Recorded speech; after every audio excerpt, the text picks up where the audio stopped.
بالله من الشيطان الرجيم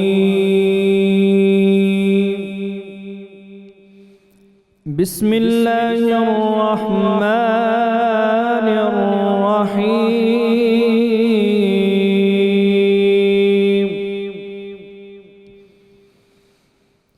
أفحسبتم أنما خلقناكم عبثا وأنكم إلينا لا ترجعون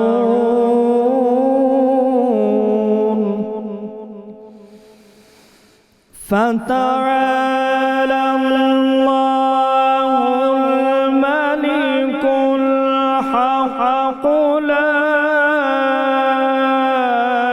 إله إلا هو رب العرش الكريم ومن يدع مع الله إلها آخر لا برهان له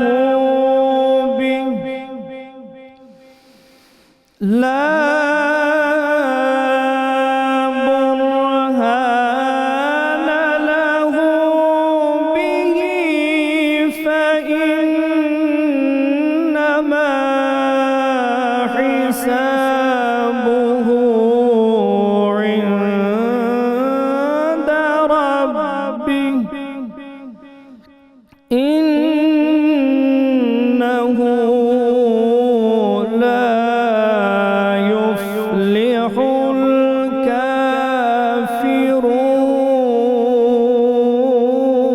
الكافرون وقل رب اغفر وارحم وأنت خير الراحمين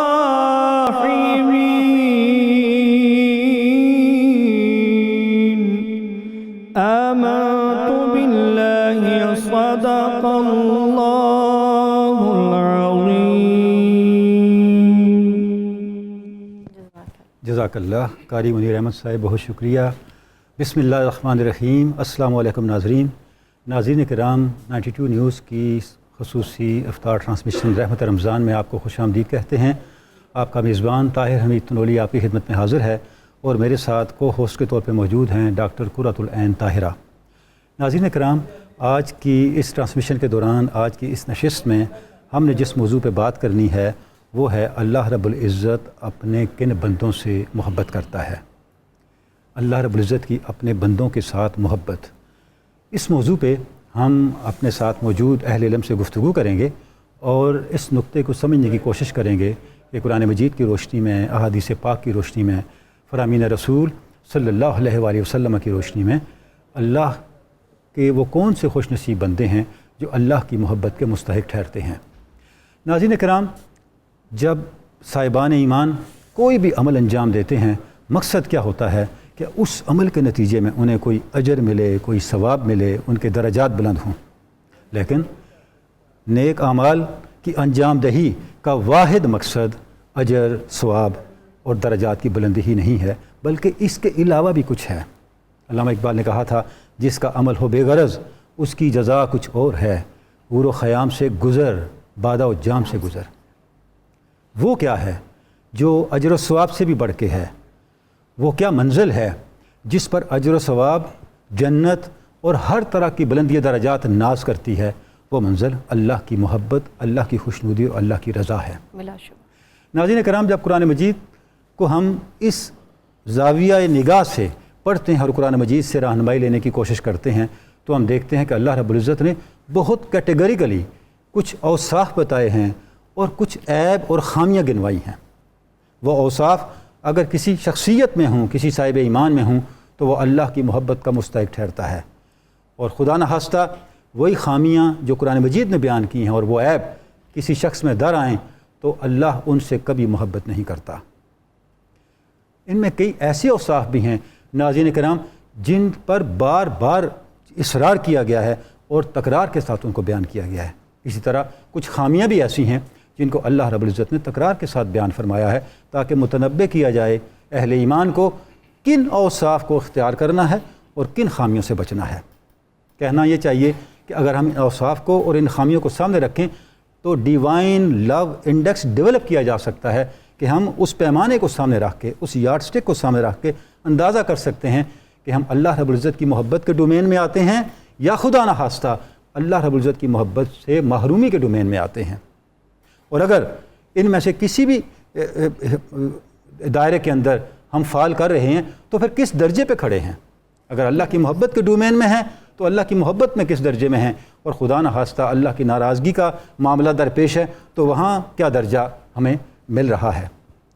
یعنی قرآن مجید نے بہت واضح طور پہ ان چیزوں کو ڈیفائن کیا ہے۔ دو نقطوں کی طرف اشارہ کر کے ہم اپنے پروگرام کو آگے بڑھائیں گے۔ وہ کون سا وصف ہے جس کو قرآن مجید نے بہت ایمفیسائز کیا ہے، اور وہ کون سی خامی ہے جس کا بہت زیادہ مذمت کے ساتھ ذکر کیا گیا ہے کہ اللہ ان سے محبت نہیں کرتا۔ ناظرین کرام، جس خوبی پہ قرآن مجید نے بار بار زور دیا ہے وہ احسان ہے۔ ان اللہ یحب المحسنین، 1 2 3 4 5 بار بار قرآن مجید نے اس وصف کو، اس خوبی کو بیان کیا، اس کا اعادہ کیا ہے۔ اور وہ نقص جس کو تکرار کے ساتھ اللہ رب العزت نے ارشاد فرمایا لوگوں سے اللہ محبت نہیں کرتا، ان اللہ لا یحب المفسدین، اللہ فساد پیدا کرنے والوں سے محبت نہیں کرتا۔ گویا فسادی ہونا، فساد کا ارتکاب کرنا، یہ وہ بدبخت عمل ہے جو انسان کو اللہ کی محبت سے محروم کر دیتا ہے۔ اور ناظرین کرام، دوسری جو بڑی قابل غور بات ہے، ان دونوں اوصاف کو اگر ہم دیکھیں، ان کا تعلق براہ راست کمیونٹی کے ساتھ ہے، معاشرے کے ساتھ ہے، مخلوق کے ساتھ ہے۔ اس کا مطلب یہ ہوا اللہ کی محبت کو پانے کا سارا سفر تنہائیوں میں طے نہیں ہوتا، ویرانوں میں طے نہیں ہوتا، جنگلوں میں طے نہیں ہوتا، وہ اللہ کی مخلوق کے درمیان سے گزرتا ہے۔ اگر اپنے احسان کرنا ہے تو اللہ کی مخلوق کے ساتھ کرنا ہے، اور اگر اپنے فساد کو ختم کرنا ہے، فساد سے بچنا ہے، تو مخلوق کے درمیان رہتے ہوئے کرنا ہے۔ تنہائیوں میں نہ فساد بپا ہو سکتا ہے، نہ کسی کے ساتھ احسان کیا جا سکتا ہے۔ اسی لیے اسلام ترک دنیا کی تعلیم نہیں دیتا، اسلام دنیا میں رہ کے دنیا کو بنانے کی اور دنیا کو سنوارنے کی بات کرتا ہے۔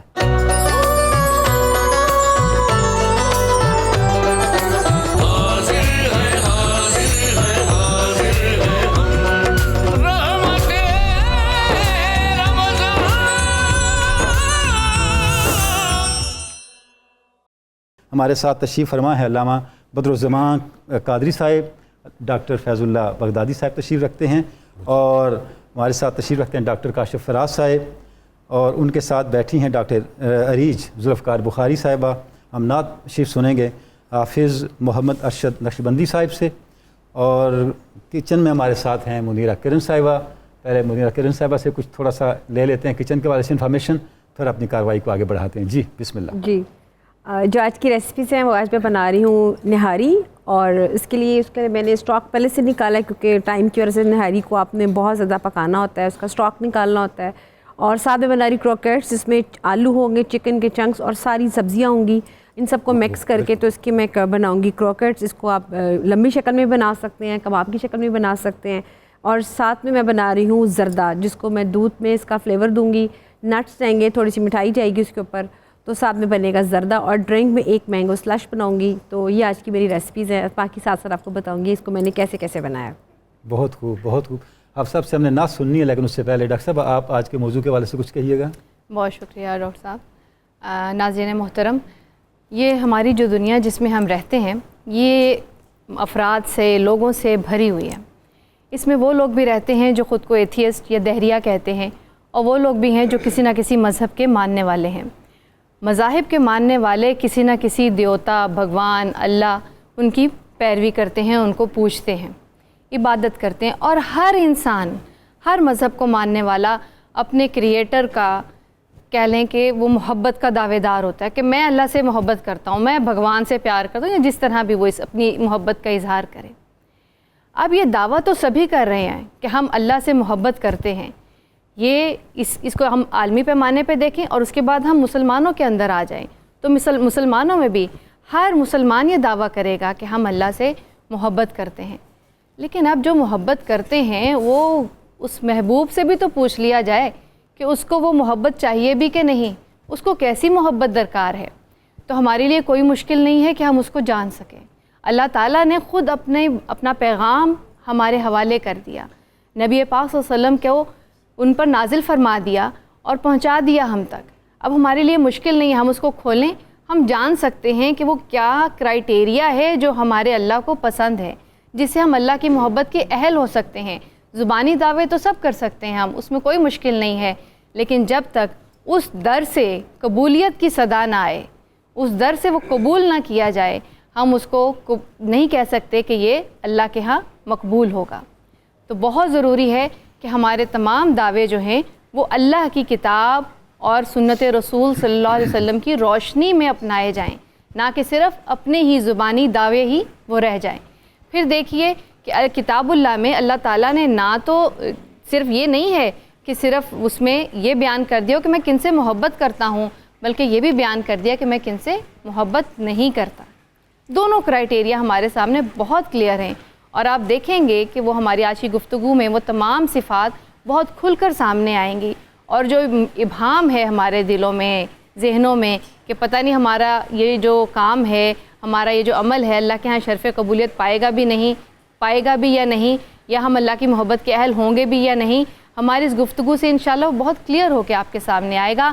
آپ نے کرنا یہ ہے کہ کاپی پینسل پکڑ لینی ہے, اور جو جو صفات آتی جائیں ان کو نوٹ کرتے جائیے اور دیکھتے جائیے, ساتھ ساتھ اپنا کہہ لیں کہ جائزہ لیتے جائیے کہ یہ صفت جو اس وقت قرآن کی بیان ہو رہی ہے آپ کے سامنے, آپ اس میں یا ہم بھی اس میں کس حد تک پورے اترتے ہیں. تو انشاءاللہ یہ بہت ہمارے لیے ایک اچھی محفل رہے گی, اور اس سے ہم محاسبہ نفس جو ہے اس کی طرف آگے بڑھیں گے. ٹرانسمیشن کا سلسلہ آگے بڑھاتے ہیں. جی تنولی صاحب. جی علامہ بدرالزمان قادری صاحب, حضور یہ ارشاد فرمائیں کہ قرآن مجید نے کس طرح اس نقطے کو بیان کیا ہے, اور وہ کون سے اوصاف ہیں کہ اللہ رب العزت کی محبت کا بندہ مستحق ہو جائے. بہت شکریہ ڈاکٹر صاحب. بسم اللہ الرحمن الرحیم. ڈاکٹر صاحب, اس کائنات کے اندر سب سے پہلا جو نغمہ گونجا وہ محبت کا تھا. سبحان اللہ. کنت کنزا مخفیا فاحببت ان اعرف فخلقت نور محمد. سبحان اللہ. سب سے پہلے اللہ تعالیٰ نے اس کائنات میں جو صدا آئی وہ محبت کی صدا آئی, اور اپنے نبی کے نور کو تخلیق فرمایا. اس کے بعد پھر کائنات تخلیق ہوئی. اللہ تعالیٰ کی محبت کن بندوں سے ہے, اور وہ کون سے بندے ہیں جو اللہ تعالیٰ کو پسند ہیں. مجھے یہاں ایک حدیث پاک یاد آتی ہے کہ رسالت امام علیہ السلام نے ارشاد فرمایا, صحابہ کیا تم چاہتے ہو کہ تمہیں پتہ چل جائے کہ تمہارا مقام تمہارے رب کے نزدیک کیا ہے, تم کس درجے پر فائز ہو. عرض کی یا رسول اللہ, اس سے بہتر بات کیا ہو سکتی ہے اگر ہمیں پتہ چل جائے کہ ہمارا رب کے نزدیک مقام کیا ہے, ہم کس درجے پر فائز ہیں, اللہ تعالیٰ ہم سے کتنی محبت فرماتے ہیں. تو آپ نے فرمایا پھر اپنے دل میں جھانک کے دیکھ لو, جتنی محبت تمہارے دل میں تمہارے رب کی ہے اتنی ہی محبت اللہ تم سے کرتا ہے. وہ ایک کرائٹیریا اور پیمانہ دے دیا. اب یہاں میں کرٹیسزم تو نہیں کر رہا, لیکن بات کہتا چلا جاتا ہوں. اسی حدیث کو اگر میں پیش نظر رکھوں تو ہمارا جو اس وقت ہماری جو دیکھ رہا ہوں ماحول ہے یا انوائرمنٹ ہمارا یہ ہے کہ جب ہم نے اپنے لیے کوئی چیز خریدنی ہوتی ہے تو انتہائی معیاری خریدتے ہیں, جب اللہ کے نام پہ دینی ہوتی ہے تو پھر ہم اس پہ سب سٹینڈرڈ چیزوں کا انتخاب کرتے ہیں. بڑی بنیادی بات آپ نے, یہ بڑی بنیادی بات ہے. آپ دیکھ لیجئے ابھی یہ تراویح ختم ہوگی, 27ویں شب کو جو ہے وہ ختم ہوگا, لوگ آئیں گے, اور اس کے بعد پھر اپنے لیے بہترین شاپنگ عید کے لیے. لیکن جن لوگوں کو جو وہ ربا کو دینا ہے یا ڈیزرونگ لوگوں کو دینا ہے اس کے لیے سب سٹینڈرڈ چیز کا انتخاب کریں گے. رسالت امام علیہ السلام نے ارشاد فرمایا کہ تم رب کی محبت کی کبھی مستحق قرار نہیں پا سکتے جب تک تم لن تنالوا البر حتی تنفقوا مما تحبون, جب تک دوسرے کے لیے وہ چیز پسند نہ کرو اپنی ذات کے لیے پسند کرتے ہو. ہم دوسروں کو دینے کے لیے ہمارا معیار اور ہے, اور پھر اپنے لیے ہمارا معیار مختلف ہو جاتا ہے. تو پھر رب کی محبت کا تقاضا کیسا ہے؟ اگر یہ ہمارے دل میں ہمارے رب کا مقام ہے تو ہمیں جان لینا چاہیے کہ ہمارے بھی مقام رب کے نزدیک ایسا ہی ہے. آپ نے پینٹروں میں 2 باتیں بڑی اہم فرمائیں. آپ نے فرمایا کہ اللہ تعالیٰ جو ہے محبت فرماتا ہے انصاف کرنے والوں سے اور احسان کرنے والوں سے. ان اللہ یحب المحسنین, ان اللہ یحب المقسطین, ان اللہ یحب الصابرین. اللہ صابرین سے بھی محبت کرتا ہے, انصاف کرنے والوں سے بھی محبت کرتا ہے, عدل کرنے والوں سے بھی محبت کرتا ہے, سچ بولنے والوں سے محبت کرتا ہے. رسالت امام علیہ السلام سے عرض کی یا رسول اللہ کیا مومن جو ہے وہ بدکاری کر سکتا ہے؟ ہاں کبھی ایسا بھی ہوتا ہے, اس سے گناہ سرزد ہو جاتا ہے. تو عرض کیا رسول اللہ کہ مومن جھوٹ بول سکتا ہے پھر اللہ؟ مومن جھوٹا نہیں ہو سکتا. مومن سے گناہ دیگر گناہ سرزد ہو جائیں گے، مومن جھوٹ کبھی نہیں بولے گا. حال یہ ہے ہمارا کہ ہماری ہر تیسری بات میں جو ہے وہ غلط بیانی ہوتی ہے. اگر آپ تشریف لا رہے ہیں، کینال پہ تشریف لا رہے ہیں، تو آپ سے پوچھا جائے کہاں کہ جی میں بالکل باہر 92 کے باہر کھڑا ہوں. یعنی بالکل گناہ بے لذت ہم بات کرتے کتراتے نہیں ہیں. اللہ تعالیٰ توبہ کرنے والوں سے محبت کرتا ہے اور انصاف کرنے والوں سے محبت کرتا ہے، سچ بولنے والوں سے محبت فرماتے ہیں اللہ تعالیٰ کی ذات. تو اب اللہ حاضر قیاس اب دیکھتے چلے جائیے کہ مومن کی صفات جو ہیں تائبون ہے، عابدون ہے، سائحون ہے، روزے رکھنے والے ہیں، توبہ کرنے والے ہیں، عبادت کرنے والے ہیں، مخلوق خدا کی خدمت کرنے والے ہیں. آپ نے فتنے کی بات کی، الفتنہ تو اشد من القتل، فتنہ جو ہے وہ قتل سے بھی زیادہ شدید ہے. تو ہمیں ان چیزوں سے ایوائڈ کرنا چاہیے.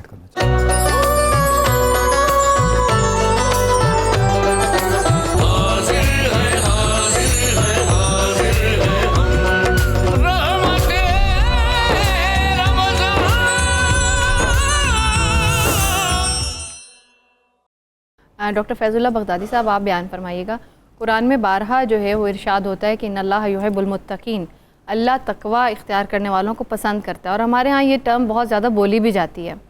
لیکن تقوی حقیقت میں کیا ہے، اس کو ذرا بیان کیجئے گا. بسم اللہ الرحمن الرحیم. بہت شکریہ ڈاکٹر صاحبہ. جی، تقوی کیا ہے؟ تقوی کہتے ہیں الخوف من اللہ کا ڈر. والعمل بطاعتہ صحیح. والاجتناب عن معصیتہ. صحیح. کہ تقوی یہ ہے کہ اللہ کا خوف اختیار کیا جائے اور جہاں تک ممکن ہو سکے اس کی اطاعت بجا لائی جائے اور اس کی معصیت اور نافرمانی سے بچا جائے. صحیح. تو یہ تقوی ہے.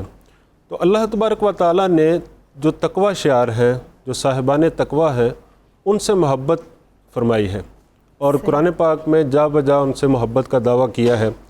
جیسا کہ سورہ آل عمران میں آتا ہے بلا من اوفا بعہدہ واتقی فإن اللہ یحب المتقین. صحیح. کہ بلکہ وہ شخص جس نے وعدہ وفا کیا، صحیح. ایفائے عہد کیا ٹھیک. اور تقوی اختیار کیا، تو بے شک اللہ تعالیٰ جو ہے وہ متقین سے محبت فرماتا ہے.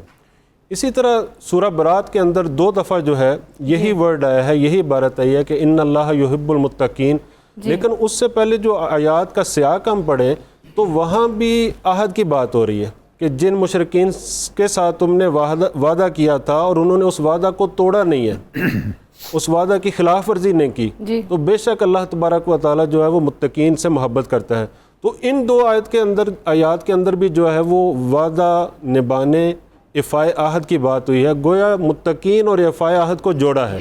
تو متقین کی بے شمار صفات ہیں، لیکن ان کی جو صفت قرآن پاک نے جس کو بیان کیا اور جو صفت ان کی ڈومینیٹ کر رہی ہے وہ یہ ہے کہ وہ ایفائے عہد کرتے ہیں اور وعدہ خلافی نہیں کرتے.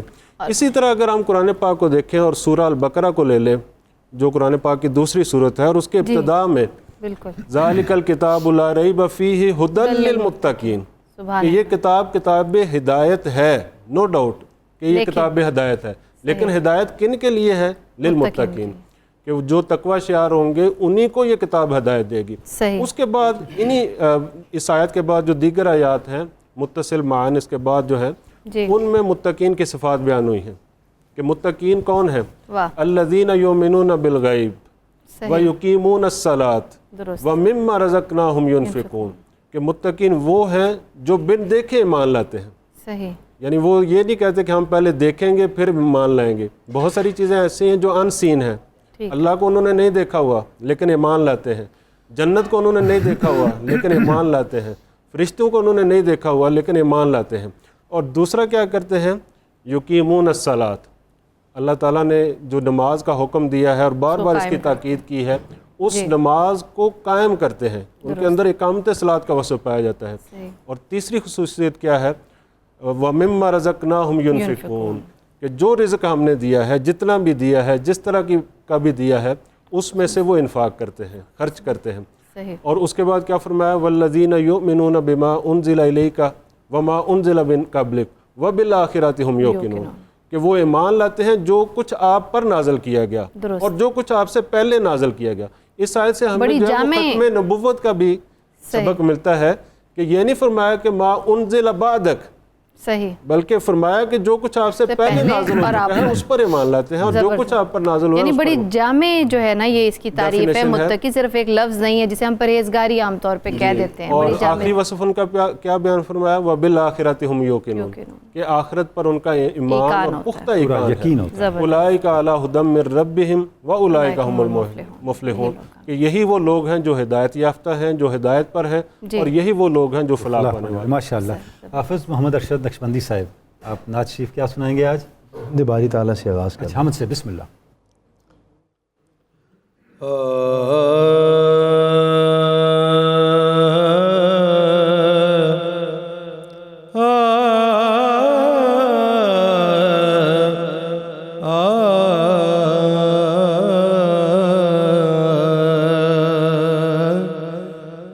کر دے آسانیاں، کر دے آسانیاں، کر دے آسانیاں، کر دے آسانیاں، حال پر میرے کر دے مہربانیاں، مالک کل ہے تو، خالق کل ہے تو، مالک کل ہے تو، خالق کل ہے تو، تجھ کو لائق خدایا ہے سلطانیاں، لائق بندگی بس تیری ذات ہے، لائق بندگی بس تیری ذات ہے، باقی سب ہے نفی تجھ کو اسبات ہے، حکم پہ تیرے خم ہیں سبھی گردنیں، حکم پہ تیرے خم ہیں سبھی گردنیں، تیرے آگے ہی جھکتی ہے پیشانیاں، کر دے آسانیاں، کر دے آسانیاں، کر دے آسانیاں، دور رنج و علم سب کے کرتا ہے تو،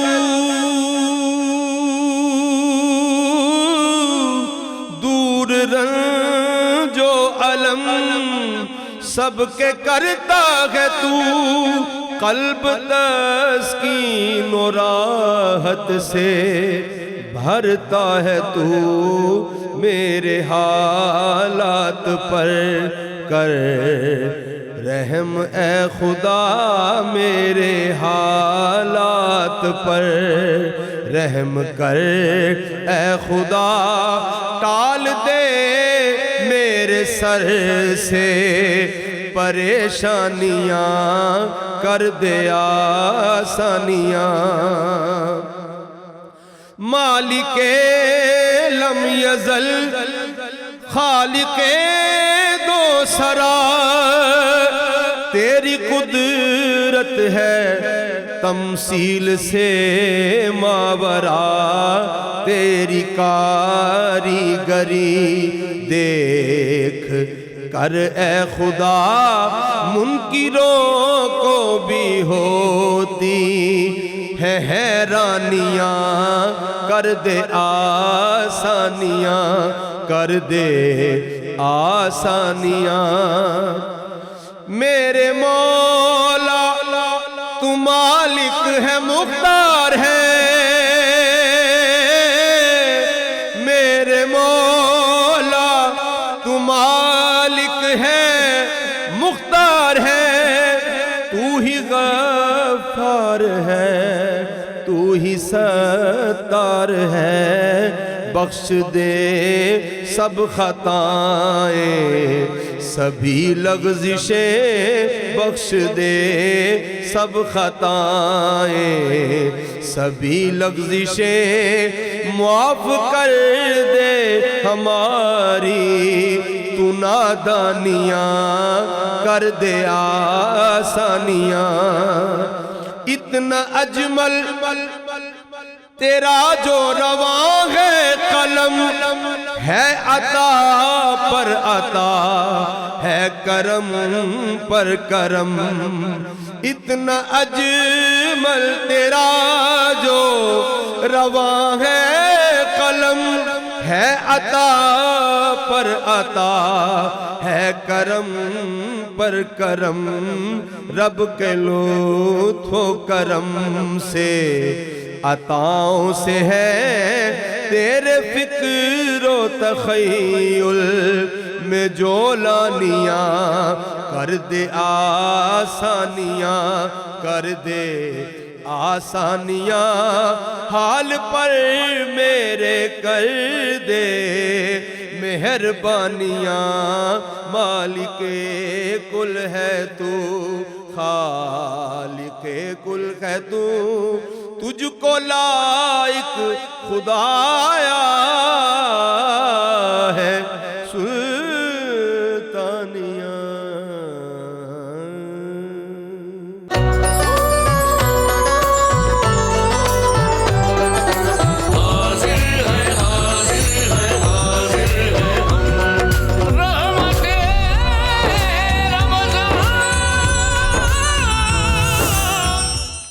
جناب ڈاکٹر کاشف فراز صاحب، اللہ رب العزت کی محبت کو پانے کے جو راستے ہیں ان میں ایک راستہ توبہ کا بھی ہے. آپ کیا سمجھتے ہیں کہ یہ راستہ اللہ کی محبت کو پانے کا آسان راستہ ہے یا مشکل راستہ ہے؟ اس سوال پر آنے سے پہلے میں آج کے ٹاپک کے اوپر ایک چھوٹی سی بات کر دوں. جی. میں نے درویش سے پوچھا کہ اللہ اپنے بندوں سے کن کن بندوں سے پیار کرتا ہے. درویش نے جواب دیا اللہ پیار کے علاوہ بھی کچھ کرتا ہے. اللہ ہی تو پیار کرتا ہے. یہ تو ہم ہیں جو اس سے پیار نہیں کرتے. اس نے کہا میں پیار نہیں کرتا. اس نے تو ایک چیک لسٹ دی ہوئی ہے صرف.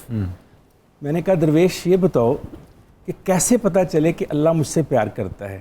کہتے تنہائی میں جا کر ذرا خود سے پوچھو کہ تم اللہ سے کتنا پیار کرتے ہو، تم اس کے بندے بننا چاہتے ہو کہ نہیں بننا چاہتے. پھر انہوں نے ایک بڑا کمال کا جملہ بولا. انہوں نے کہا اللہ ہر اس شخص سے محبت کرتا ہے جس پر اللہ کا رنگ چڑھ جاتا ہے. میں نے کہا بابا جی یہ رنگ چڑھنا کسے کہتے ہیں؟ انہوں نے کہا پتر جدوں تو دفتروں اٹھ کے باہر جانا نا کسی نو لین لئی تو انہوں لے آ کے اپنی کرسی تے بٹھا کے کہنا اینو پانی پلاؤ، دسو بابا جی کی کام ہے. اللہ بہت خوش ہوتا ہے. تم اس کے بندے بن جاتے ہو، تم سے پیار شروع کر دیتا ہے. جب اسے چھوڑنے جاتے ہو، جب تم اس کا کام کر دیتے ہو، جب تم سے کوئی خطا ہو جاتی ہے تم اللہ سے معافی مانگ لیتے ہو، توبہ کر لیتے ہو، اللہ کو بہت اچھا لگتا ہے. جب کوئی مانگنے آتا ہے تم بانٹ دیتے ہو. جب سوکھی روٹی بھی تم آخری اس کو دے دیتے ہو یہ سوچ کر کہ اس کو مجھ سے زیادہ ضرورت ہے. اللہ کو بہت، یہ اللہ کے رنگ ہیں سارے. جب تم اللہ کے راستے پہ سخاوت کرتے ہو، جب تم تقوی رکھتے ہو، جب تم کامل ایمان رکھتے ہو، جب تم اللہ کے راستے پر چلتے ہو، جب تم اللہ کی بتائی ہوئی بھلائی والی باتیں کرتے ہو، اللہ کا رنگ چڑھ جاتا ہے. آپ نے فرمایا توبہ کیا ہے؟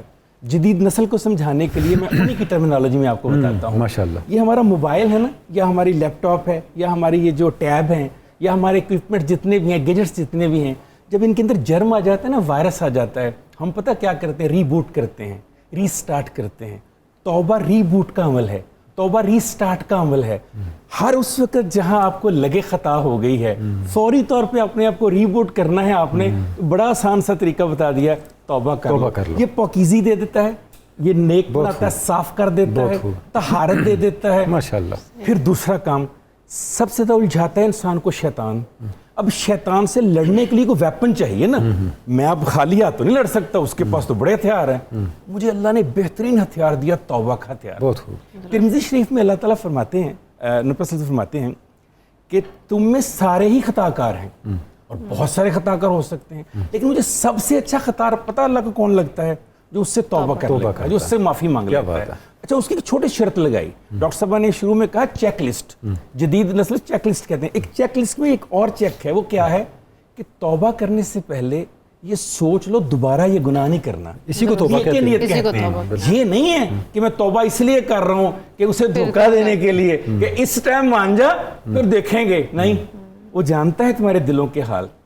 پھر وہ اتنا پیار کرتا ہے توبہ کرنے والے سے، محبت کرنے والے سے، کہ پھر اللہ تعالیٰ آپ سے پوچھ کر، خدا بندوں سے خود پوچھے بتا تیری رضا کیا ہے. جب آپ توبہ کر لیتے ہیں نا تو اتنے اس کے قریب ہو جاتے ہیں پھر وہ آپ کی رضا مانگنی شروع کر دیتا ہے. سبحان اللہ. لیکن توبہ کا عمل اس لیے مشکل ہے کہ انا بڑی آڑے آتی ہے, میں بڑی آڑے آتی ہے, میں توبہ کروں, میں معافی مانگوں, میں غلطی کروں. اس کا پہلا سٹیپ یہ ہے کہ یہ تسلیم کرنا کہ میں خطا کار ہوں, یہ تسلیم کرنا کہ میں کمزور ہوں, یہ تسلیم کرنا کہ میں دنیا کے مسائل میں الجھ کر کبھی کبھار یہ بھول جاتا ہوں کہ کائنات کا ایک مالک بھی ہے اور وہ مجھے دیکھ رہا ہے. مجھے حیرت ہوتی ہے سرکاری ملازمین کو دیکھتے ہوئے جب ہمیں آ کر کہتے ہیں سر میری سالانہ رپورٹ خراب ہو گئی. میں نے کہا وہ جو ہر لمحے رپورٹ لکھ رہا ہے رب, کبھی اس رپورٹ کو بھی دیکھا ہے؟ سالانہ کے بجائے یومیہ اور ہر لمحے کی, اگر ہر لمحے کی رپورٹ تم ٹھیک کرتے جاؤ سالانہ خود بہت ٹھیک ہوتی چلی جائے گی. اور اس رپورٹ کو ٹھیک کرنے کا یہی ہے میں اچھا کام کروں یا غلط, توبہ میں کرتا رہوں, بس معافی مانگتا ہوں, ریبوٹ ہوتا رہوں, اظہار طہارت میں چلتا. آپ نے بہت اچھی ڈاکٹر صاحب مثال دی کہ توبہ جو ہے وہ بنیادی طور پہ ری بوسٹ ہونا ہے. جیسے ہمارے پاس اریزر ہوتا ہے نا, غلط لکھا گیا تو اسے ہم نے اریز کر لیا. کیا بات ہے. ڈاکٹر عریج آپ کی طرف آتے ہیں. ابھی تک ہم نے 2 صفات ڈسکس کر لیں, تقویٰ کی بات ہو گئی, توبہ کی بھی بات کر لی ہم نے. اب اگلی جو صفت جس کا ہم ذکر کرنا چاہ رہے ہیں, اللہ تعالیٰ کہتے ہیں ان اللہ یحب الصابرین, صبر کرنے والوں کو اللہ پسند کرتا ہے. تو یہ جو صفت ہے اللہ کہہ تو انسانوں کے اندر ہے نا یہ موجود, تو اللہ تعالیٰ کی صفت کیوں پسند ہے؟ انسانی ذات میں سے کیا حسن, کیا توازن پیدا ہوتا ہے, اس کے اوپر تھوڑی سی روشنی ڈالیے گا.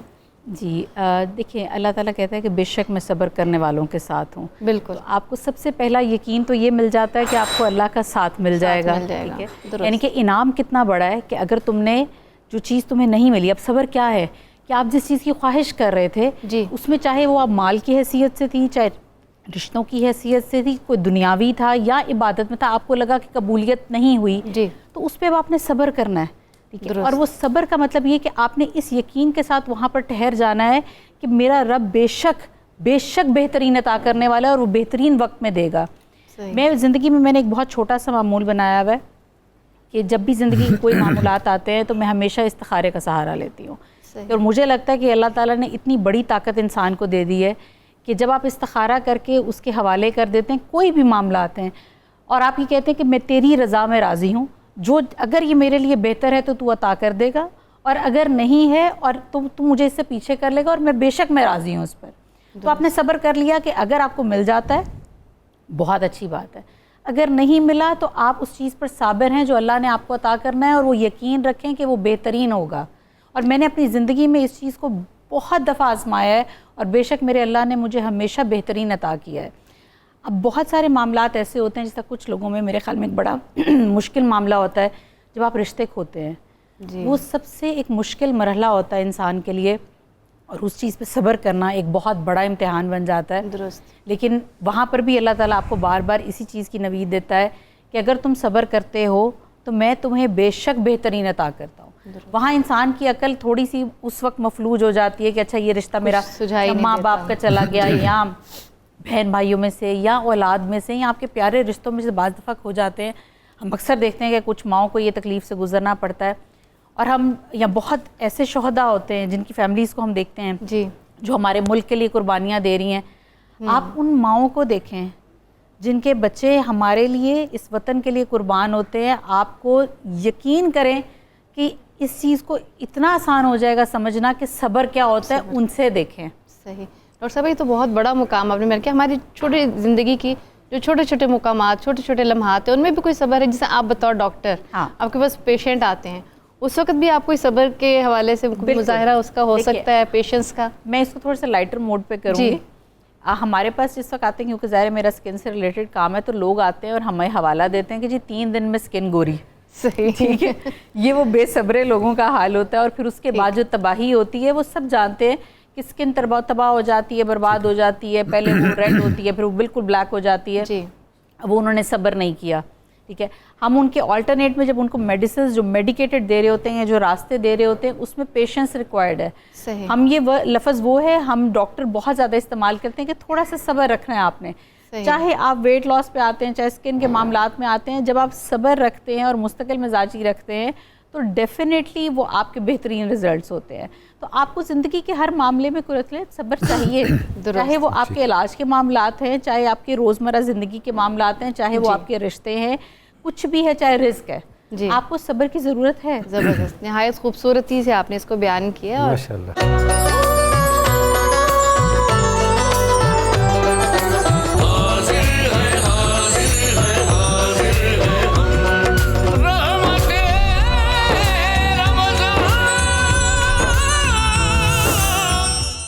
ہمارے ساتھ محمد سلیمان اکرم قادری موجود ہیں, ثنا خان ہیں حضور اقدس صلی اللہ علیہ وسلم کے.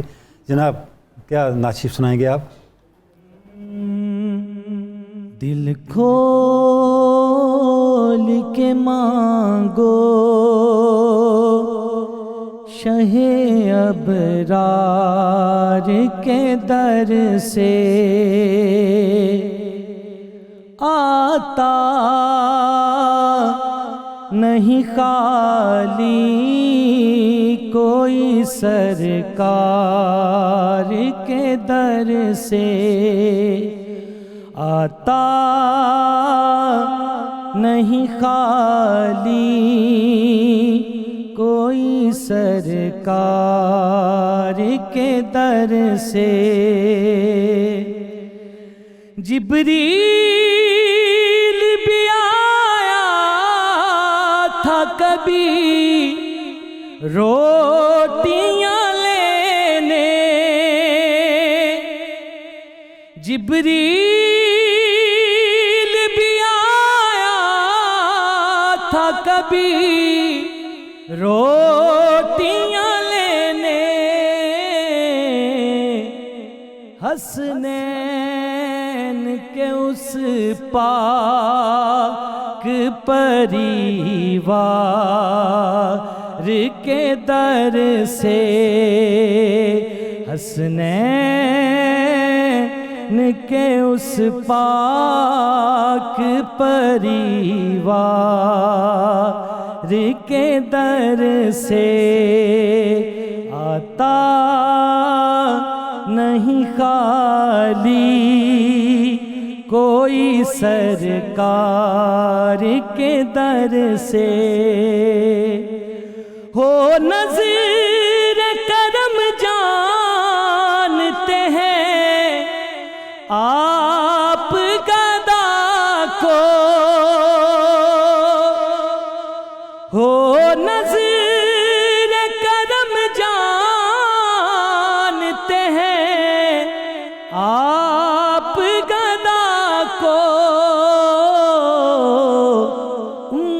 امید بڑی ہوتی ہے سردار کے در سے,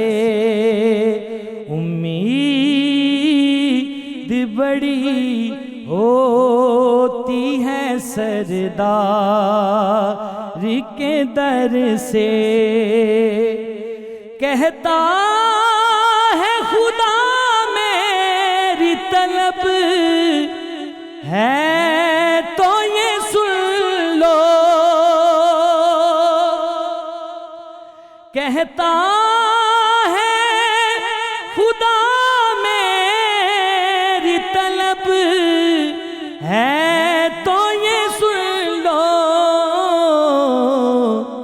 ملتا ہے پتہ میرا میرے یار کے در سے, ملتا ہے پتہ میرا میرے یار کے در سے.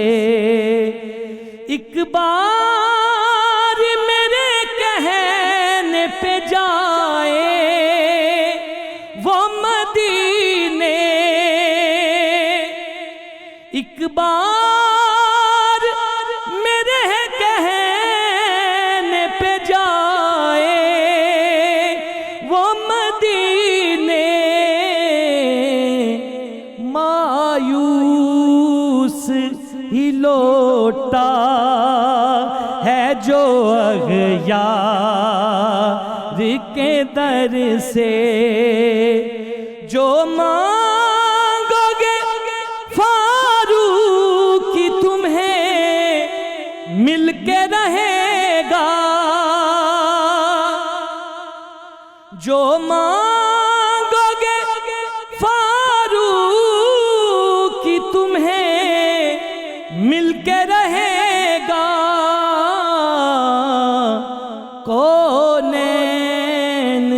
اس مالک و مختار کے در سے، کونین کے اس مالک و مختار کے در سے، دل کھول کے مانگو شہ ابرار کے در سے، آتا نہیں خالی کوئی سرکار کے در سے۔ ماشاءاللہ ماشاءاللہ، بہت خوب، کیا کیفیت آفری انداز سے آپ نے نعت رسول مقبول پیش کی، ماشاءاللہ۔ علامہ بدر الزماں قادری صاحب، جو اوصاف ہیں ان خوش نصیبوں کے جن سے اللہ رب العزت محبت کرتا ہے، ان میں ایک یہ بھی ہے ان اللہ یحب المقسطین، کہ اللہ رب العزت انصاف کرنے والوں سے محبت کرتا ہے۔ کیا اہمیت ہے انصاف کی زندگی میں، ہمارے تقویٰ کے لیے، اللہ کی محبت کو پانے کے لیے؟ ڈاکٹر صاحب، ہم نے انصاف کو جو ہے وہ کورٹس تک محدود کر دیا ہے، کورٹس تک محدود کر دیا۔ انصاف جو ہے وہ عدالتوں سے ملتا ہے، ان کا کام ہے، یہ تو نچلے لیول سے شروع ہوتا ہے۔ بڑی بات۔ رسول کریم صاحب تشریف فرما تھے اور آپ کے ساتھ آپ کے صحابی بھی تشریف فرما تھے، اور ان کا چھوٹا سا بچہ دوڑتا ہوا آیا اور انہوں نے اس کو بوسہ دیا اور بوسہ دے کے اپنی دائیں ران پہ بٹھا لیا۔ تھوڑی دیر بعد بیٹی آئی اور بیٹی بھی آئی، بیٹی کو بوسہ بھی نہیں دیا، سینے سے نہیں لگایا، اس کو ایسے اٹھا کے بائیں ران پہ رکھ لیا۔ فرمایا اللہ ہائے افسوس، تو اپنی اولاد کے مابین عدل بھی نہ کر سکا، اپنی اولاد کے مابین تو توازن بھی برقرار نہ رکھ سکا۔ یا رسول اللہ، فرمایا تم نے بیٹے کا بوسہ لیا، بیٹی کو کیوں چھوڑا؟ تو یہ بتا، اس بات کا جواب دے۔ فرمایا ایک بات یاد رکھنا، روز قیامت اللہ نے تو اس بوسے کا بھی حساب لینا ہے کہ تو نے کیوں انصاف نہ کیا بیٹے اور بیٹی کے مابین۔ تو آپ نے سختی سے منع فرمایا اور فرمایا کہ جب تم گھر میں آؤ اور سب سے پہلے چیز بیٹی کو دو، اس کے بعد پھر بیٹے کو چیز دو۔ فرمایا بیٹیوں کو اس طرح نظر انداز نہیں کرنا چاہیے۔ اسلام کا حسن ہے، کتنی عزت دی۔ حسن ہے، آپ دیکھیے کہ اسلام جو ہے گھر کے اندر کتنا توازن برقرار رکھتا ہے، اور یہ درس گھر سے شروع ہوتا ہے انصاف کا۔ اس کے بعد آپ چلتے چلے جائیے کہ ایک معاشرہ جہالت پہ قائم رہتا ہے، پر جہاں ظلم ہوگا وہ معاشرہ قائم نہیں رہ سکتا۔ یعنی یہ باتیں ساری دیکھنے والی ہیں۔ رسالت مآب علیہ السلام خود انصاف فرماتے تھے، اور ہمیشہ، بلکہ وہ جب ایک شخص سے کہا کہ یا رسول اللہ انصاف کیجئے، فرمایا ہے افسوس میں نے انصاف نہیں کرنا تو کائنات میں پھر اور کس نے انصاف کرنا ہے؟ اس کا تو سوال ہی پیدا نہیں ہوتا۔ میں سمجھتا ہوں کہ ہمارے جمی امور کے اندر جو ہے عدل و انصاف ہونا چاہیے۔ یہ میں ایک ظاہر ہے استاد بھی ہوں اور پڑھاتا ہوں، مجھے اندازہ ہے کہ شاگردوں کے مابین جو ہے کس طرح انصاف کرنا چاہیے۔ کسی کو پن پوائنٹ کرنا، کسی کی توہین کرنا، کسی کو بہت زیادہ قریب کر لینا، یہ جو تفاوت اور یہ فرق اور بعد اور دوری ہے، یہ بھی نقصان دہ ہوتی ہے۔ اس لیے ہمیشہ ہمیں چاہیے کہ اب ہر قدم پر انصاف کریں۔ اللہ تعالیٰ انصاف کرنے کو پسند فرماتا ہے، اس میں کوئی شک نہیں ہے۔ رسالت مآب علیہ السلام نے پوری زندگی انصاف فرمایا۔ سید عمر فاروق رضی اللہ عنہ، آپ کا انصاف کا عالم یہ تھا کہ جب آپ نے عمر بن عوف سے کہا کہ دیکھو میری بات سنو، مال غنیمت آیا تو فہرست مرتب کر لو، انہوں نے فہرست مرتب کی اور سب سے اوپر نام تھا امیر المومنین کا۔ یہ میرا نام اوپر کیوں لکھا ہے؟ تو کہا کہ امیر المومنین، ظاہر کرینہ تو یہی ہے کہ آپ ہیڈ آف دا اسٹیٹ ہیں، نام آپ کو اوپر آنا چاہیے۔ فرمایا نہیں، اقرب فالاقرب۔ ایک بات یاد رکھنا، عمر کو وہی رکھو جہاں اس کو رب نے رکھا ہے، سب سے پہلے اس کا نام آئے گا جو میرے مصطفیٰ کے زیادہ قریب ہے۔ پہلے علی مرتضیٰ شیر خدا کا نام آئے گا، پھر خاتون جنت کا نام آئے گا، پھر حسنین کریمین کا نام آئے گا۔ عمر کو وہی رکھو جہاں رکھا جائے گا۔ آپ دیکھیے کتنی بڑی بات ہے کہ ہیڈ آف دا اسٹیٹ جو ہے وہ خود اس طرح کی بات کر رہے ہیں۔ اور ظاہر ہے علی مرتضیٰ شیر خدا اس وقت پر ہم ناراض ہوئے جب قاضی نے آپ کو جو ہے عزت و تکریم سے بلایا، فرمایا کہ یہ انصاف کے برعکس ہے، فرمایا مجھے بھی اسی طرح مخاطب کرنا چاہیے، آپ بھی امیر المومنین تھے۔ تو یہ چیزیں ہمیں ہمارا معاشرہ میں بتاتی، چیزیں ہمیں بتاتی ہیں کہ ہمیں کس طرح انصاف کو لے کے آگے بڑھنا ہے، کس طرح ہمیں انصاف کرنا ہے اپنی زندگی کے ساتھ۔ بلکہ میں سمجھتا ہوں کہ اگر میں اور آپ اپنی ذات کو دیکھیں تو کیا ہم انصاف کر رہے ہیں؟ نہیں کر رہے۔ اللہ نے ہمیں جتنی بھی نعمتیں عطا فرمائی ہیں، یا آنکھیں ہیں، کان ہے، ناک ہے۔ امام غزالی رحمۃ اللہ تعالیٰ علیہ کے پاس ایک شخص آیا، اس نے اپنی مفلوق الحالی کا شکوہ کیا کہ میں فائنینشلی ویک ہو گیا ہوں، کمزور ہو گیا ہوں۔ تو آپ نے فرمایا اچھا میری بات سن، کتنے پیسے سے طرح گزارا ہو جائے گا؟ کہا اگر میں 500 درہم دے دوں تو کیا تیری کام چل جائے گا؟ اسے کہا میری نسلیں کھائیں گی بیٹھ کے۔ فرمایا ایک شرط ہے، 500 درہم لے لے، اپنے ہاتھ کاٹ کے مجھے دے دے۔ اس نے کہا یہ کیسے ممکن ہے؟ اپنی آنکھیں دے دے۔ کہا یہ کیسے؟ فرمایا یہ اپنے کان دے دے۔ کہا یہ کیسے ممکن ہے؟ فرمایا اللہ تعالیٰ کی کروڑوں کی نعمت اپنے بدن میں لے کے پھرتا ہے، اس پر اس کا تجھے احساس نہیں ہے۔ اگر اللہ نے کہیں تجھے آزمائش کا ڈال بھی دیا تو کم از کم اور میں سمجھتا ہوں ان نعمتوں کا ہمیں اس کے ساتھ بھی عدل کرنا چاہیے. اللہ نے اگر سماعتیں دی ہیں تو ہمیں سماعت کے ساتھ عدل کرنا چاہیے ہمیں, اور آنکھیں دی ہیں تو آنکھوں کے ساتھ عدل کرنا چاہیے, ہاتھ دی ہیں تو ہاتھوں کے ساتھ عدل کرنا چاہیے. میں ہر کرینہ یہی ہے کہ ہم جتنے اعضائے بدن ہیں ان کے ساتھ جو اللہ نے نعمتیں دی ہیں ان کو صحیح معنوں میں استعمال کرنا ہی جو ہے انصاف. سبحان اللہ.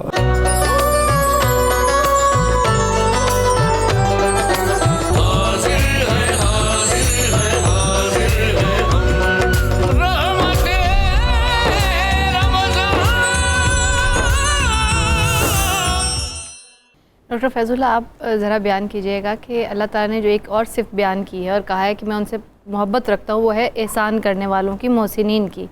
ان اللہ یحب المحسنین.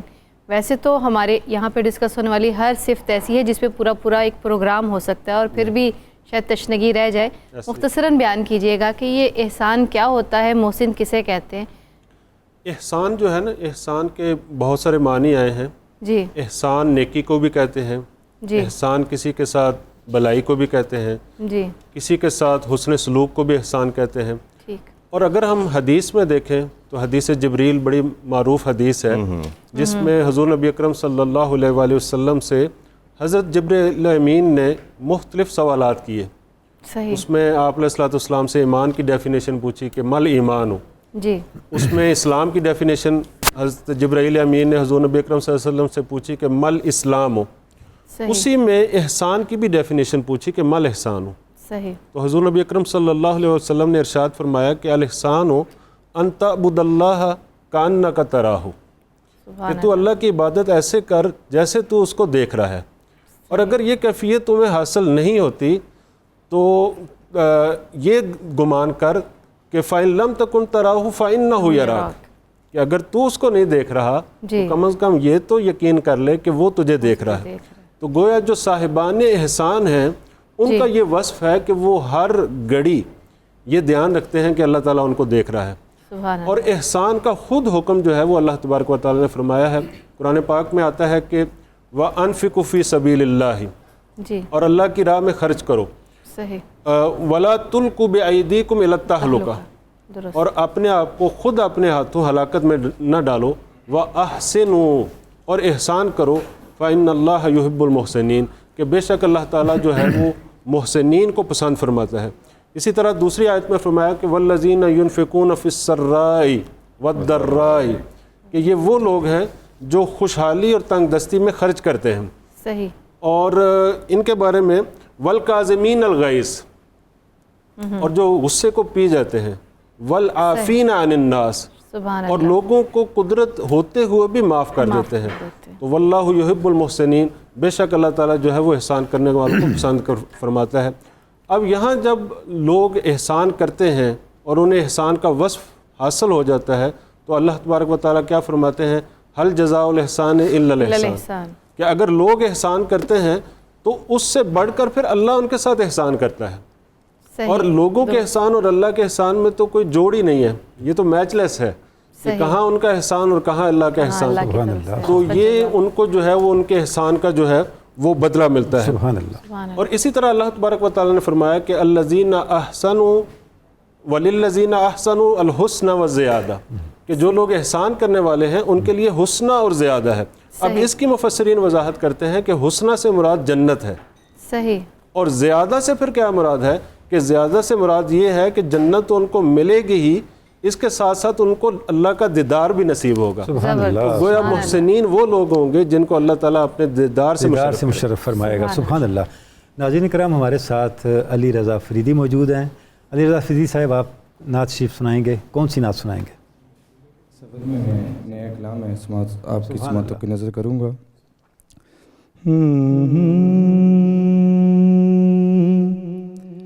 پھر سے مدینے بلوایا ہے, پھر سے مدینے بلوایا ہے, میرے نبی نے کرم کیا ہے, اپنا روزہ دکھلایا ہے, اپنا روزہ دکھلایا ہے، میرے نبی نے کرم کیا ہے۔ میں ہوں اور گنبد خضرا اور آنکھوں سے بہتے آنسو، میں ہوں اور گنبد خضرا اور آنکھوں سے بہتے آنسو، ان کی یاد میں دل ڈوبا، ان کی یاد میں دل ڈوبا ہے، میرے نبی نے کرم کیا ہے، اپنا روزہ دکھلایا ہے، میرے نبی نے کرم کیا ہے۔ اللہ اللہ شہر مدینہ تیری عظمت، اللہ اللہ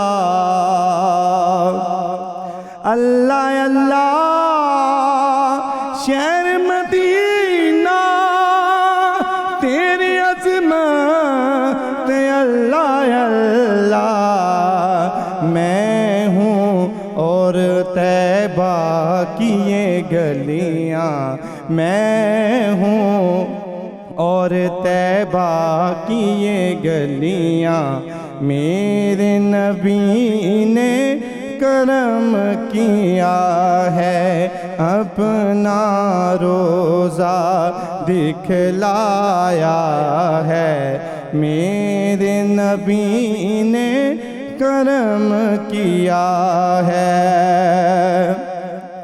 واللیل زلف والضحیٰ چہرہ، واللیل زلف والضحیٰ چہرہ، رحمت عالم اللہ اللہ، رحمت عالم اللہ اللہ، میرے نبی نے کرم کیا ہے، اپنا روزہ دکھلایا ہے، میرے نبی نے کرم کیا ہے۔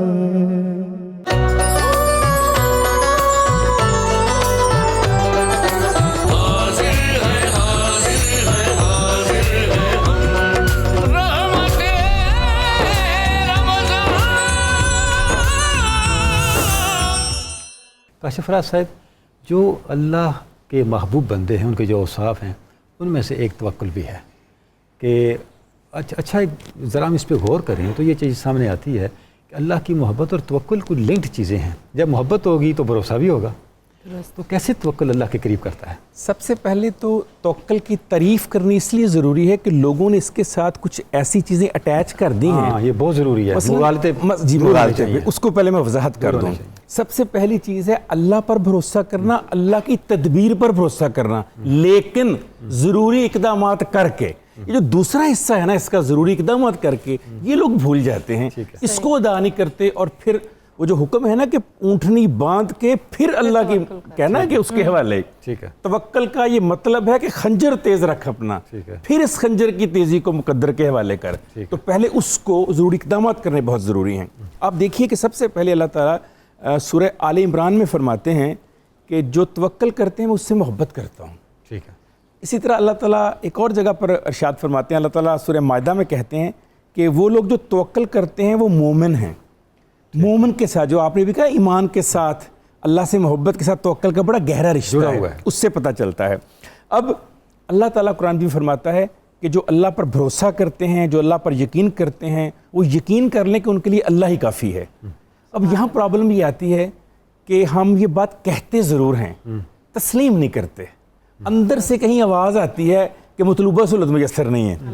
کوئی اس اور کی بھی ہونا وجہ چاہیے. جی جی بالکل اور بھی ہونا بلکہ بعض اوقات تو کچھ لوگوں کو تو آواز آتی ہے کہ ہو رہی ہونا چاہیے تھا, اور وہاں ساری گڑبڑ, وہاں سارا مسئلہ شروع ہو جاتا ہے, اخلاص نہیں رہتا, اخلاص نہیں ہے اس کے اندر. اب اس میں 4-5 چیزیں بہت ضروری ہیں. پہلی بات جو آپ نے فرما دی کہ اللہ پر بھروسے کا آغاز اخلاص سے ہوتا ہے. آپ یقین کر لیں کہ جو میں اللہ پر توکل کر رہا ہوں صرف یہی کارساز ہے, یہی تدبیر کرنے والا ہے, یہی لوگوں کے دل موڑنے والا ہے, یہی لوگوں کو میری اسی نے کرنا ہے تو لوگوں نے بھی مدد کرنی جن کے پیچھے آپ بھاگے پھریں. دوسری اس میں بہت اہم چیز یہ ہے کہ مایوسی کو قریب نہیں آنے دینا. توکل کا بالکل برعکس ہے کہ جب آپ مایوس ہو جاتے ہیں, اور اللہ تعالیٰ نے مایوسی کو سخت ناپسند بھی کیا. اور اس کو تیسری بات اس میں یہ ہے کہ نیت, عمل اور اخلاص. جب آپ اللہ پہ توکل کریں تو نیت رکھ کے کریں کہ اللہ تجھ پہ توکل کیا, تو نے مدد کرنی ہے, میں تدبیر کروں گا, پر میری کاری تدبیر, میری کیا ہمت, میری کیا اوقات ہے, یہ بھی تدبیر تو نے ہی ہمت دینی ہے, یہ محنت بھی تو نے ہی دینی ہے, تو نے ہی عطا کرنی ہے, میں اس میں کچھ نہیں کر سکتا. چوتھی بات یہ ہے کہ جب آپ اللہ پہ توکل رکھیں تو دل میں ایک سکون رکھیں, تلاطم نہ آنے دیں اس کے اندر. دیکھیں نا وہ مچھلیاں پکڑنے والا کہتا ہے کہ ذرا سا تلاطم آ جائے مچھلی بھاگ جاتی ہے. یہ بالکل اسی طرح سے اگر ذرا سا سکون, اعتماد ہل جائے دل کے اندر سے تو توکل کی ساری لائک کے ہاؤس آف کارڈ سے کہتے ہیں نا, وہ کارڈ گر جاتی ہے ہمارا ساری کی ساری. اور پانچویں آخری چیز میں یہ ہے کہ جب بھی اللہ پہ توکل کرو حرام ذرائع استعمال نہیں کرنے, اللہ کے خلاف نہ جاؤ, اللہ کے خلاف نہیں جانا. اللہ کا رنگ یہ ہے کہ کوئی ایسا ذریعہ, کوئی ایسا شخص, کوئی ایسا طریقہ, کوئی ایسی سکل, کوئی ایسی عادت جو اللہ کے رنگ کے خلاف ہو, جو اللہ کی مرضی, اسے استعمال کر کے توکل نہیں کرنا. جو رستہ اللہ نے بتایا اس رستے پر چل کر توکل کرنی, پھر وہ ہے جس کی آپ نے بات کی کہ محبت, ایمان اور توکل پھر ایک چیز ہو جاتی ہے. ڈاکٹر صاحب آپ نے توکل کے جو سٹیپس بتائے ہیں, یہ جس طرح ایک ڈاکٹر نسخہ لکھتا ہے نا, ایک چیز بھی کم ہو یا کوئی حکیم طبیب نسخہ لکھتا ہے تو وہ نسخہ پھر شفا کے بجائے بیماری کا باعث بن جاتا ہے. یہی صورتحال توکل کی بھی ہے. جس طرح آپ نے اس کے انگریڈینٹس بتائے, اس کے سٹیپس بتائے, جب تک ان کو جوڑیں گے نہیں اس وقت تک پورے کا پورا توکل ہماری زندگی میں نہیں آئے. بالکل ایسا, بالکل درست فرمایا آپ نے. پارٹس کے بغیر ہول کا تو تصور, اور ہول کے بغیر پارٹ کا نہیں, ایک دوسرے کے ساتھ بڑے لازم و ملزوم. ڈاکٹر ریج آپ کی طرف آتے ہیں. اگلی صرف جس کا ذکر اللہ تعالیٰ نے بکثرت کیا ہے وہ ان اللہ یحب المتطہرین, کہ اللہ تعالیٰ طہارت اختیار کرنے والوں کو پسند کرتا ہے. تھوڑا اس پہ روشنی ڈالیے گا کہ یہ طہارت جو ہے وہ جسمانی ہے یا روحانی یا دونوں کا جو ہے وہ کہہ لیں کہ اکٹھے اس کو ہم استعمال کریں گے. یہاں پہ کوئی طرح اس کو 3 طرح سے کیٹیگرائز کروں گی. ایک آپ کی جسمانی, روحانی, اور اس کے بعد ماحولیاتی, کہ آپ کے ارد گرد بھی, یعنی کہ ہم جہاں رہ رہے ہیں اس کو صاف ستھرا رکھنا بھی ہماری صحت کے لیے کس قدر ضروری ہے. سب سے پہلے تو ظاہر ہے کہ اگر آپ کی روحانی ہے تو وہ اگر آپ پاک صاف نہیں ہیں, اور اس میں دیکھیں اللہ تعالیٰ بھی پسند نہیں کرتا کہ آپ بغیر صاف ستھرے ہوئے اس کے پاس آ جائیں. بالکل, یعنی قبول ہی نہیں ہوتی. بالکل آپ کی عبادت قبول نہیں ہوتی اگر آپ طہارت کے اصولوں پر نہیں پورے اتر رہے. اگر ہم وضو کو ہی لے لیں تو اس میں ہم میڈیکلی اس کو کس طرح کنیکٹ کرتے ہیں کہ جب آپ ہاتھ دھوتے ہیں تو بہت ساری ایسی جو بیماریاں ہیں جو کانٹیکٹ سے پھیلتی ہیں آپ اس سے بچ جاتے ہیں. درست. جب آپ ناک میں پانی ڈالتے ہیں تو ریسپائریشن کی بہت ساری ڈیزیزز سے آپ بچ جاتے ہیں. جب آپ کلی کرتے ہیں تو آپ گم ڈیزیزز سے بچ جاتے ہیں. اسی طرح جب آپ چہرہ دھوتے ہیں تو اسکن کے بہت سارے مسائل سے آپ بچ جاتے ہیں. ہم پاؤں دھوتے ہیں تو آپ فنگل ڈیزیزز سے بہت زیادہ بچ جاتے ہیں. تو اسلام فطرت کا مذہب ہے. آپ کو جو بھی آپ کو یہ چیزیں اختیار کرنے کے لیے کہا گیا ہے اس میں بے شک فائدہ انسان کا ہے. درست. وہ آپ کے فائدے کے لیے ہیں. ہم میڈیکلی بھی اگر آپ دیکھیں کہ ہائیجین کے بغیر آپ شاید کسی ڈاکٹر کے پاس بھی جانا پسند نہیں کریں گے کہ اگر اس کا کلینک آپ کو صاف نہیں ملے گا یا انسٹرومنٹ اسٹیرلائز نہیں ہوں گے. کہ علاج کا پہلا اصول بھی طہارت سے ہی شروع ہوتا ہے. کہ اگر آپ وہاں پر گندگی ہوگی تو آپ ڈیزیزز کو ایک دوسرے سے کنیکٹ کرتے چلے جائیں گے. اسی طرح اگر آپ کا ماحول ہے, گھر ہے, ٹھیک ہے, ہمارے ہاں تھوڑا سا میں یہ کہوں گی کہ ہم اپنے گھروں کو تو صاف کر لیتے ہیں لیکن اپنے گھر وہی گند نکال کے گھر کے باہر کھڑا کر دیتے ہیں. آپ کا ماحول وہ ساری سر آپ کا گھر کا انٹرنل انوائرمنٹ آپ کی طہارت کے اصولوں کو نہیں بنا رہا ہوتا. آپ کے وہ جو تمام آپ آتے ہیں جو بچوں میں ڈال رہے ہیں کہ جی وہ آپ گاڑی میں بیٹھے ہوئے ہیں شیشے سے باہر وہ چیزیں پھینک رہے ہیں, یا آپ اپنے ملک کو آپ اپنی رہنے کی جگہ نہیں سمجھتے ہوئے وہاں پر گندگی پھیلا رہے ہیں, تو وہ آپ کو ساری چیزیں الٹیمیٹلی افیکٹ کریں گی. اور صاحب اس میں اونرشپ نہیں نہ لے رہے, مطلب گاڑی آپ سمجھتے ہیں آپ کی ہے لیکن وہ روڈ آپ کی نہیں ہے, گھر آپ کا ہے لیکن وہ ہم روڈ کو زیادہ اپنا سمجھ لیتے ہیں. مسئلہ یہ ہے کہ ہم زیادہ ہی اپنا ہم اپنے باپ کا سمجھ لیتے ہیں, تو پھر ہم کہتے ہیں اس کا جیسے مرضی نقصان کر لیں. آپ یہ دیکھیں نا کہ اگر اب اسموگ جیسے معاملات کو ہمیں ڈیل کرنا پڑ رہا ہے تو کیوں کرنا پڑ رہا ہے؟ کیونکہ ہم نے ماحول اس قدر گندا کر دیا ہے. اچھا اب ایئر کوالٹی آپ نے کمپرومائز کر دی, جانی تو آپ کے اندر ہی ہے, اس کو آپ نے اسی ہوا میں سانس لینی ہے. تو یہ اگر آپ کو لگ رہا ہے کہ صرف گھر صاف کر لینے سے یا اپنا آپ صاف کر لینے سے آپ کی ذمہ داری پوری ہو گئی ہے, تو ایسا نہیں ہے. درست. آپ کو اپنے پورے ماحول کو صاف رکھنا ہے, اپنے گھر کو, اپنی گلی کو, اپنے شہر کو, اپنے ملک کو, جسمانی, روحانی اور ماحولیاتی ہر لحاظ سے طہارت اس کو جامع. ماشاءاللہ ماشاءاللہ.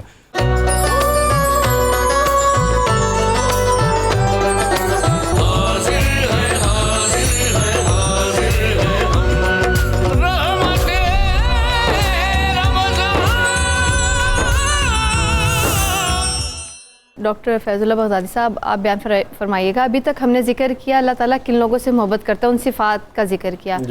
آپ سے اس وقت جو میں پوچھنا چاہ رہی ہوں وہ صفت ہے جو اللہ نے کہا کہ میں اس کو پسند نہیں کرتا, یعنی ظلم کو. اللہ تعالیٰ نے کہا نہ تو وہ ظلم پسند کرتے ہیں اور نہ ہی ظالمین کو.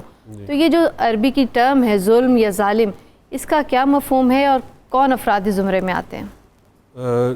ظلم جو ہے اس کی اگر ہم ڈیفینیشن کی طرف جائیں تو اس کی ایک بڑی جامع تعریف ہمیں عربی کی کتابوں میں ملتی ہے کہ ظلم کی ڈیفینیشن میں کہتے ہیں کہ وضع الشیء فی غیر محلہ, کسی چیز کو اس کی محل اس کی جگہ میں پراپر نہ رکھنا, یہ ظلم ہے. اب یہ اتنی جامع تعریف ہے کہ اس کو ہم جہاں جہاں بھی امپلیمنٹ کریں گے تو ہمیں ظلم سمجھ آتا جائے گا. ہم نے ظلم جو ہے نا یہ چند اعمال کا نام رکھا ہوا ہے کہ یہ ظلم ہے. اس کے علاوہ بہت ساری چیزیں ہیں جو ظلم کے دائرے میں آتی ہیں لیکن ہم ان کو اگنور کر دیتے ہیں. صحیح. اب جو بندہ اس صفت مذموم کا حامل ہو جاتا ہے یعنی ظالم بن جاتا ہے تو اللہ تبارک و تعالیٰ فرماتے ہیں واللہ لا یحب الظالمین, درست, کہ بے شک اللہ تبارک و تعالیٰ جو ہے وہ ظالموں کو پسند نہیں کرتا. درست. تو اب یہ اتنی بڑی محرومی ہے کہ ایک ایسی ہستی جو سراپا محبت ہے اور جو رحمت للعالمین ہے, سب کے جہانوں کے لیے رحمت ہے, سب کے لیے محبت ہے, اور جو ماؤں سے بھی بڑھ کر انسان سے پیار کرنے والا ہے, اگر بندہ اس کی محبت سے محروم ہو جائے تو یہ کتنی بڑی محرومی ہے. اور اس کے ساتھ ساتھ یہ فرمایا کہ جو بندے پھر ظلم کرتے جاتے ہیں وہ اس فیلڈ میں بڑھتے جاتے ہیں اور ان کو احساس اور شعور بھی نہیں ہوتا کہ ہم ظلم کر رہے ہیں. یہاں تک کہ اللہ تبارک و تعالیٰ نے فرمایا کہ ان اللہ لا یہدی القوم الظالمین, اللہ اکبر, کہ پھر وہ ظلم میں اتنے بڑھ جاتے ہیں کہ ان کے واپسی کا پھر امکان ہی نہیں رہتا. وجہ اس کی یہ ہے کہ اللہ تبارک و تعالیٰ نے ان کے ہدایت کا چیپٹر ہی کلوز کر دیا ہے اور ان کو کیٹیگوریکلی فرما دیا ہے کہ اللہ تعالیٰ جو ہے یہ ظالموں کو کبھی ہدایت نہیں عطا فرمائے گا. شرک کو بھی ظلم کہا گیا ہے. بالکل. اور اسی طرح ان الشرک لظلم عظیم, شرک جو ہے وہ بہت بڑا ظلم ہے. اور ساتھ ہی اللہ تبارک و تعالیٰ نے مومنین کو یہ بتایا ہے کہ تم جو ہے وہ ظالموں کی طرف نہ جاؤ. درست. فرمایا کہ لا ترکنوا الی الذین ظلموا, کہ وہ لوگ جنہوں نے ظلم کیا تم ان کی طرف مائل نہ ہو, ان کی طرف نہ جھکو. اس کا نتیجہ کیا ہوگا؟ فتمسکم النار, کہیں ایسا نہ ہو کہ تم بھی ظالموں کے پیچھے لگ کے ظلم کی راہ پر چل پڑو اور بالآخر تم ظلم کے نتیجے میں جہنم کی آگ کو جا پہنچو. تو اس لیے جتنا بھی ہو سکے ہمیں جو ہے وہ ظلم سے اور ظلم کی جو کارستانیاں ہیں ان سے اوائڈ کرنا چاہیے, کیونکہ ظلم کا جو انجام ہے اور ظلم کا جو نتیجہ ہے وہ بالآخر ظالم کی ہلاکت ہے.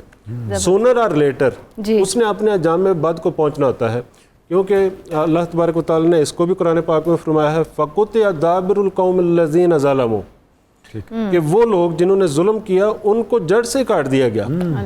یا فَأَخَذَهُمُ الْعَذَابُ وَهُمْ ظَالِمُونَ, کہ ان کو عذاب نے آ لیا درا حالے کہ وہ ظلم کر رہے تھے.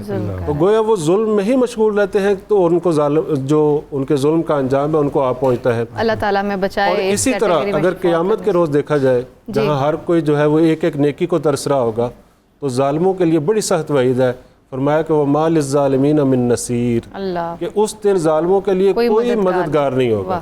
لہٰذا اس کے لیے ہمیں یعنی سوچنا چاہیے اور جہاں تک ہو سکے ہمیں ظلم سے بچنا چاہیے. اور اسی طرح جو ظالم ہے قیامت کے روز یہ کہے گا کہ وَيَعُدُّ الظَّالِمُ عَلَى يَدَيْهِ, صحیح کہ قیامت کے روز وہ اپنے ہاتھوں کو کاٹے گا, یعنی ندامت اور حسرت کا اظہار کرے گا کہ میں نے کاش ظلم نہ کیا ہوتا.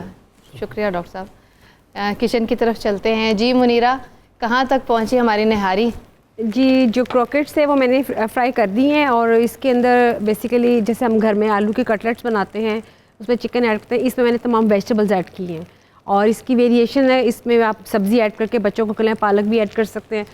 جو زردہ ہے, زردہ دم پر ہے, اس کی بھی گارنش ریڈی کرنی ہے, میں آپ کو دکھا دیتی ہوں. دانہ دانہ بالکل اس میں نے دہی بھی ڈالی ہے, دودھ بھی ڈالا ہے, اور اب اس میں صرف ہمیں گارنش کرنی ہے. اس کی دم پہ ہے یہ زردہ. اور سلاد ہمیشہ کی طرح آپ نے ساتھ تیار رکھا ہے اس کے. جی نہاری جو ان سے یہ بھی آپ دیکھیں, اس کی میں نے تری نکال کے رکھ لی تھی, یہ بعد میں اینڈ میں ڈالوں گی میں. اور جو اس کا جو بھی آپ اس میں مٹن ڈال رہے ہیں, بیف ڈال رہے ہیں, وہ بھی آپ نکال لیجئے گا جب آپ اسٹاک اس کو خوب پکانا ہے, تاکہ جب آپ نے اس کو اینڈ میں اس کو مکس کریں گے, اس میں میدے کی روح بنا کے اس کو گاڑھا کرنے کے لیے پھر چیزیں ایڈ کریں. ایک اور ٹپ بتانا چاہوں گی کہ ہم عام طور پہ آٹا یا میدا اس کو ڈائریکٹ ہی گھول کے اس میں ایڈ کر دیتے ہیں, تو آپ اس کو ہلکا سا پہلے توے پہ سوتے کریں, بھونیں, پھر اس کے اندر آپ پانی ایڈ کر کے اس کو پھر اس کے اندر مکسنگ کریں, اس کا فلیور اور اچھا انہینس ہوگا. فلیور میں فرق آئے گا. جی بالکل. ٹھیک ہے, چلیں منیرہ انشاءاللہ دوبارہ آپ اس کو میں نے پریزنٹ کرنا ہے, باقی لوازمات اس کو میں نے ریڈی کر دی ہیں جو کی نہاری کے ہیں. ماشاءاللہ بہت خوب. جلدی واپس آتے ہیں آپ کے پاس. حافظ محمد ارشد نقشبندی صاحب کے پاس جاتے ہیں. حافظ صاحب, نعت رسول مقبول صلی اللہ علیہ وآلہ وسلم.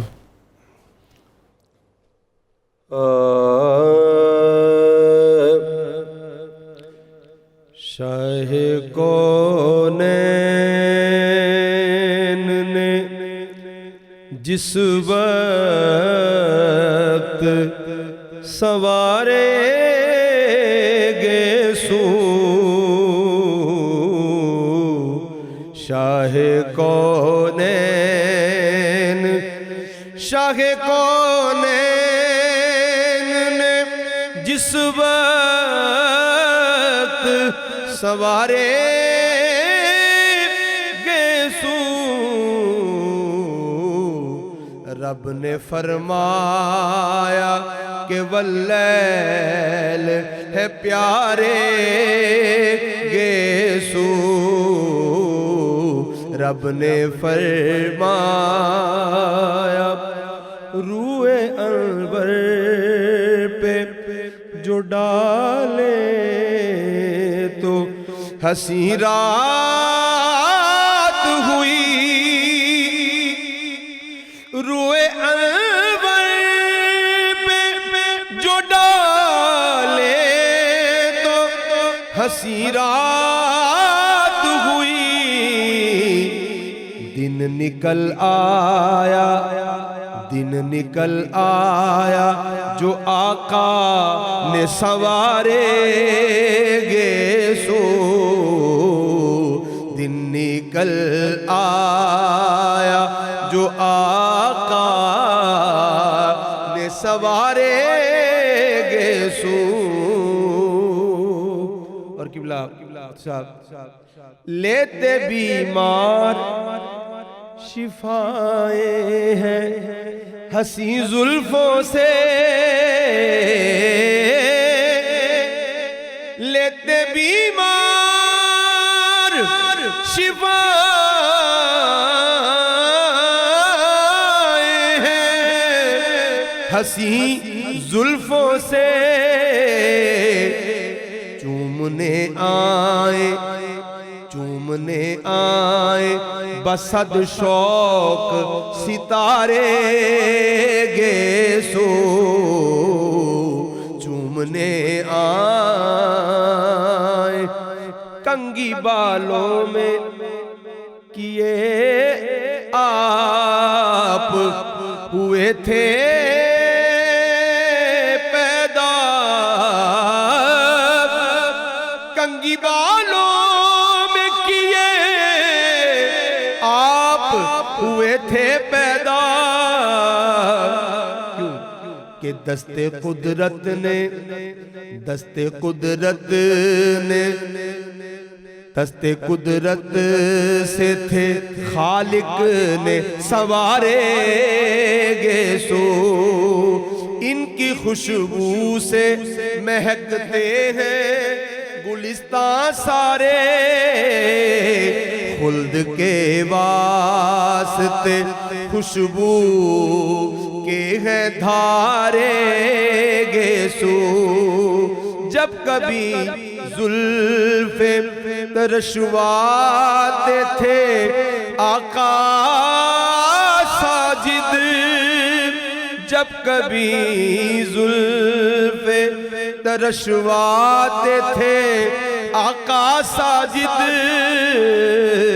مانگتے آپ سے اصحاب تھے سارے گیسو